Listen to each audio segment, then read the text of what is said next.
Sheekh Taqi Cabdi Xasan oo kamid ah culimada waaweyn ee gobolkani Awdal ayaa salaadii Jimcada Masjid Sheekh Makaahil waxa uu si adag uga hadlay dabaaldega loo dabaaldego sanadka cusub ee gaalada iyo waxay diintu ka qabto iyadoo muddooyinkii u dambeeyay agagaarka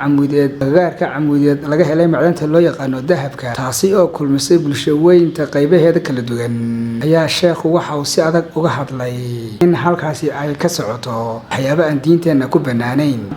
oo bulshada u bayaamiyay ayaa waxa uu yiri baryahan inagu soo kordhay wax la yiraahdo dahab baa la raadinaya in dahab la raadiyo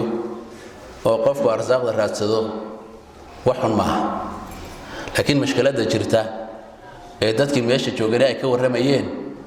waxa ka jira arin aad iyo aad xumaan ah waa dumar da'wal bale ayaa banaanka u hooyanay waxay dhex joogaana waa rag ayaga lamida waxa la sheegayaa in waxyaabo fara badan oo sharci darrici ay halka ka dhacayaan arintaas waxay u baahan tahay in laga hortago haddii cid wax raadsanayso qaabka nadiifta ay loo raadsanayo ha loo raadsado haddii la joojinayo waxa weeyaan hay'adka dawladda iyo waxaas ayaa ku shaqale laakiin waxaan ka hadlaynaa meesha munkaraad baa ka dhacaya wixii la doonaa la sameynaya maqaaxiya laga furay yaani waxa dad baa isku tagaya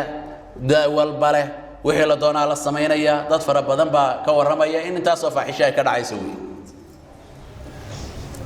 marka maxaad faa'iiday dad hal gram soo heshay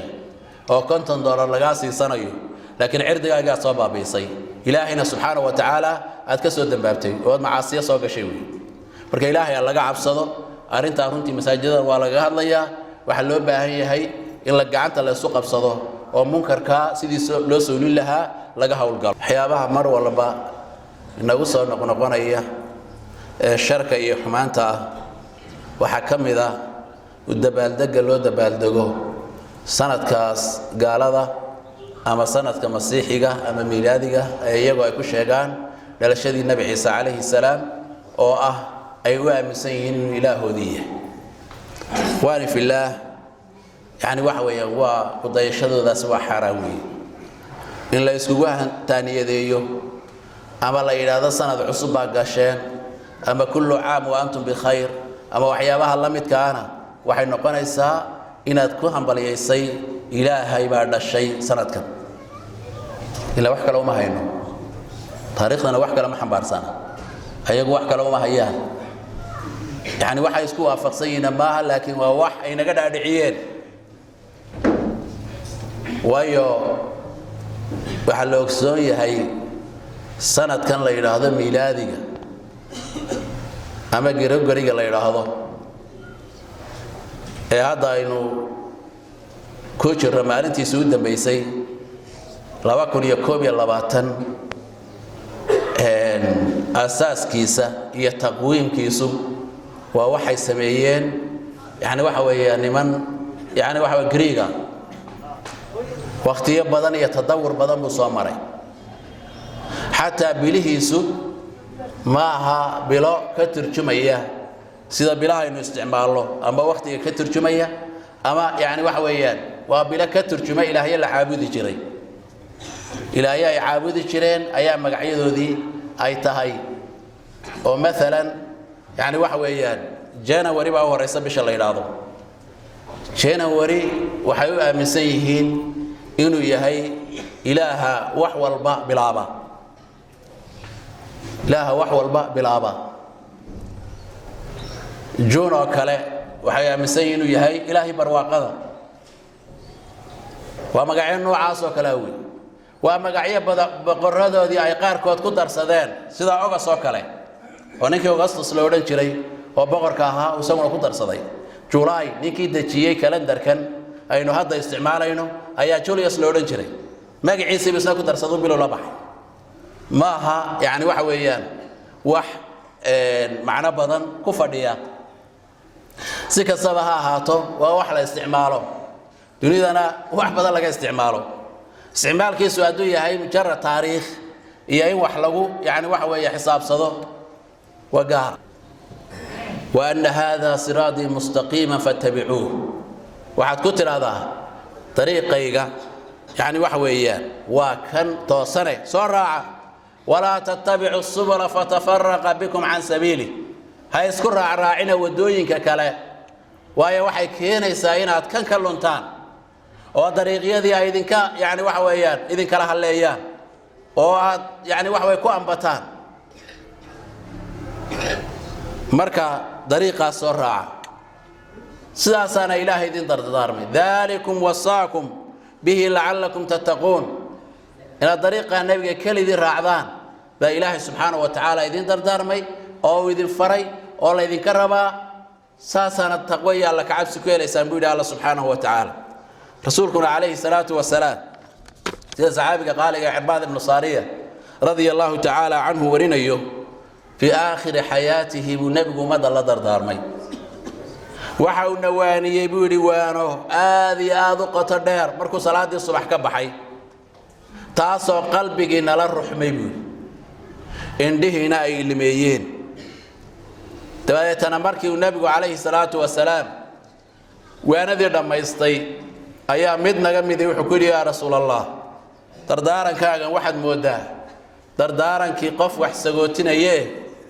wax laga yaabaa inaynan dib isu arage bal noo dardaaran نبي وحكوا عليه الصلاة والسلام أوصيكم بتقوى الله وحالذين دردار مياه إلهي سبحانه وتعالى عبسديس والسمع والطاعة إن هذا اسم قشان وهذا الصديع ذان وحن كبت بادنا وكتابك إلهي سنة رسولك حيابها إن الصوق ليا يدخيلك عدو إن صور نحن جيو أما ضدك من قابك أي نوقر حين يانا وحن كجور تجينا وسنة النبي قال قبصنا هي كتابك إلهي كريمك وأن كل جنوي واعتصموا بحبل الله جميعا ولا تفرقوا أما مشرك جاهلة وكاكس الليته أما قف ملحدة وأن دين بها سنين ووحي مسلم كالظهريوي هل كان مسلمكو وكل راح يسنى أيوه إلهي سبحانه وتعالى نعموين كوسيي أي كمديهين إن إلهي سبحانه وتعالى مسلم وكهنوني إن إلهي سبحانه وتعالى في ذرذي توصنيت وافجيي إن إلهي سبحانه وتعالى وسيي عقل السليمة وصدف عن وفكري وعسى الله يا ويسا وهذا عجيب يسا مركا دركته dad muslimiina ama muslimnimo sheeganaya oo kuwa aynu soo sheegnay ee Ilaahay subhanahu wa ta'ala uu guul darrada ku riday iyaga wax mooday oo iyaga ku dayanay iyaga dhaqankii ka qaadanaya fikirkii iyo aqeedadii ka qaadanaya siday u dhaqmayeen iyo caadaadkoodii iyo waxyaabihii iyagu ay qadarinayeen la qadarinayeen oo ku shabahaya ficil kasta oo ay la yimaadaan bikulli sagiir wa kabiir waarin runtii aad iyo aad loola yaabo waxaanu weydiinaynaa maxaa ka rabtaan ayabtaquuna cindahum alcizza fa ina alcizzata lillahi jamiican buu yidhi allah subxaanahu wa tacaala kuwa gaalo daba socda oo nimanka ilaahay subxaanahu wa tacaala u la culloobay doonaya inay iyaga ku daydaan ما أكتوذ وحي كرادين عزة شرف بلا الله سبحانه وتعالى حوقي فإن العزة لله جميعا وهي عزة أردن إله بأسكاله سبحانه وتعالى يعز من يشاء ويذل من يشاء عدو دونو عزية عدو دوننا يذلية قل اللهم مالك الملك تؤتي الملك من تشاء وتنزع الملك ممن تشاء وتعز من تشاء وتذل من تشاء بيدك الخير فعقيدة قفك مؤمنك ورميسان ياوي لكن مركا ينو آخرنا سنة النبي عليه الصلاة والسلام وكغا رمي وحكود عدونا ومدى في آخر الزمان لياب كاسي وكازو ليه والنبي عليه الصلاة والسلام حديثك صحيحة متفق عليه ورنا يا أبي سعيد الخدري رضي الله تعالى عنه وعليه النبي عليه الصلاة والسلام لتتبعن سنن من كان قبلكم شبرا بشبر وذراعا بذراع حتى لو دخلوا جحر ضب لدخلتموه. عليه النبي عليه الصلاة والسلام لا بان كل دارنا ياي وذراع دونتان عادوينك iyo dhaqamada iyo sida ay u nool yihiin kuwii idinka horeeyay ayaydan u raaci doontaan oo aad ugu dayan doontaan waxaad ugu dayan doontaan shibran bi shibrin macnaha taako iyo taako yani sumid baad noqonaysaa wa dhiraacan bi dhiraac xusul ama dhudhun iyo dhudhun ayaydan isu raaci doontaan حتى لو دخلوا جحر ضب لدخلتموه. نبي عليه الصلاة والسلام حتى أن من كاس لقن حمده ذو حضيع يكون سببته إن يقلان قد مساع عليه وإذا كذب قال يسمى النبي عليه الصلاة والسلام فيقول عن صحابته يا رسول الله اليهود والنصارى ما يهودي النصارى ذو يوجد ومذه نجوه الرئي. نبي عليه الصلاة والسلام فمن هداوا أي يجعل راعي دونتا يوبا راعي دونتا صلانا راعي دونتا بولا النبي عليه الصلاة والسلام وإنه أركينا ما أنت إنداد بدن أو مسلمين تكمل ذا أي من كان قال ذا كد بحيقين وأي كجد ينيا شيء والبا يجونوا أبي لينين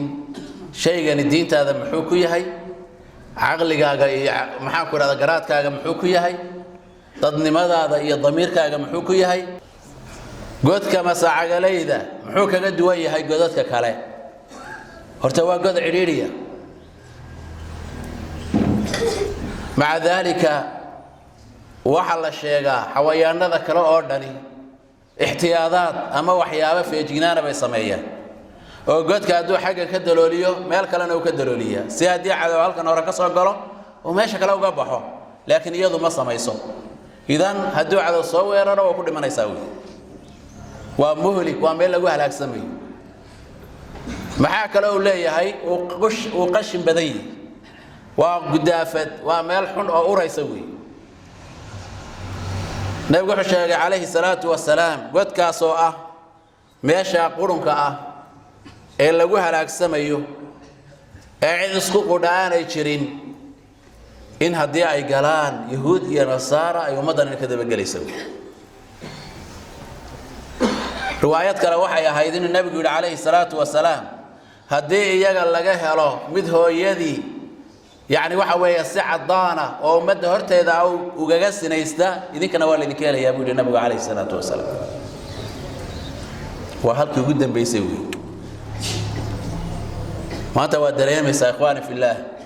دولتين هالكي مريان عدة لقى قاطو نظام وإيانا عدة لقى قاطو البحنمضة يهرمرك وإيانا عدة لقى دعيدور دقالها يعني واحد إحساسارك وإيانا أنت صار دافتي دولته يورره أي واحد مرة يسافراد وذلك يسافراد ديني دنيرتني دمركني إن إياك كنت بحيقان الدين تنو الدين سليمة ودين قفك مسلم كاه ودنينيس الدون كيسة يا آخر ذي سبب ودين قفك لربه إنه عقلك كشقيسيو قفك محاد كراعيسة قفك محاد كقضيانيسة ما واحد مركو جارسين يا ما واحد مضى وحقوق بنيسة ما واحد يعني واحد ويا النفط هذا كو أنفعيسة مستوى واحد ذيك كهلاقي وكبابين يوي وذوقت يا إخواني في الله يعني waxa weeyaan dhaqamada ina soo galay iyo waxyaabaha ay dadkeenu sameynayaan tusaale ahaan waxaynu ku jiraa sanadkoodii gaalada oo dabayaaqa ay maanta ugu dambayso dad badan ayaa ciidaha kala qayb galay oo doonaya inay sida xafladda u dhigtaan waxaynu isweydiinaynaa xafladda aad dhiganayso maxaad u dhiganaysaa ayagu waxay aaminsan yihiin in ilaahoodii dhashay aduma wax la aaminsantahay in ilaahayga dhashay mid aaminsan tahay iyagu waxaan u sameynayaan oo ay yani waxa weeyaan u ciidayaan oo ay u dabaaldegayaan in yani waxa weeyaan ay diintooda ku xoojinayaan oo ay cibaadaad sameynayaan oo waqtihin qasaa'idka ay qaadaan xafladaha ay dhigtaan yani waxyaabaha ay maalayaan waxaas oo dhan waa diintoodii been abuurka ahayd weeye ee khuraafaadka ahayd minanta adigu yaa tahay markaa ma ayagaad yani waxa weeyaan la diin tahay mise waxaad haysataa diintii nebi maxamed calayhi salaatu wasalaam nabiguna wuxuu ku yidhi xadiis saxiixa oo imaam abi daawuud raximahullah uu soo saaray cabdullaahi ibni cumar ibn khadaabna uu warinayo waxa uu leeyahay rasuulku calayhi salaatu wasalaam man tashabbaha biqowmin fahuwa minhum qofka qole isku ekaysiiyaa ayaga ayuunbuu ka mid yahay qofka qole isku ekaysiiyaa ayagunbuu ka mid yahay buu leeyahay nabigu calayhi salaatu wasalaam walidalik baa culimadu markay xadiiskaas sharxayaan waxay leeyihiin qofka qof aan muslim ahayn ku raaca yani waxa weeye dhaqamadiisa iyo caadaadkiisa iyo taqaaliiddiisa hadduu gaalnimo ka badbaado iyo inuu diinta ilaahay ka baxo waxa uu ku dhacay xaaraan iyo dembi weyn oo kabiiraa wey marka diinteenna inagu filan ikhwaani fillaah ilaahay subxaanahu wa tacaala diintiisa xaqa aynu qabsanno iyada ayaa sharafta iyo cizadu ku jirtaa iyada ayaanan guul iyo horumar ku gaadhaynaa allahna subxaanahu wa tacaala wuxuu in badan inooga digay in la waafaqo yahuud iyo nasaara sababtoo ah waxa keliya ay nagu aqbalayaan waa inaynu diintooda ku raacnay wey walan tardaa canka alyahuudu wala nasaara xataa tatabica millatahum buu yihi nabigu calayhi salaatu wasalaam maalintaad qurankooda iyo gudaafadooda iyo xaaraantooda aad ku raacdo alla subxaanahu wa tacaala inta ka horaysa raalli kaa noqon maayaan wey ilaahay wuxuu ina amray haddaynu doonayno inaan cid ku dayanno inaan ku dayanno cidda adduunka iyo aakhiradeennaba ina anfacaysa inaynu ku dayanno dadka saalixiinta ah oo aynu la nimaadno habdhaqankoodii oo aynu taariikhdoodii baranno nabiyullaahi maxamed calayhi salaatu wasalaam abubakar sidiiq radia allahu tacaala canhu وعمر بن الخطاب وعثمان بن عفان وعلي بن أبي طالب رجل أرمود كهاوي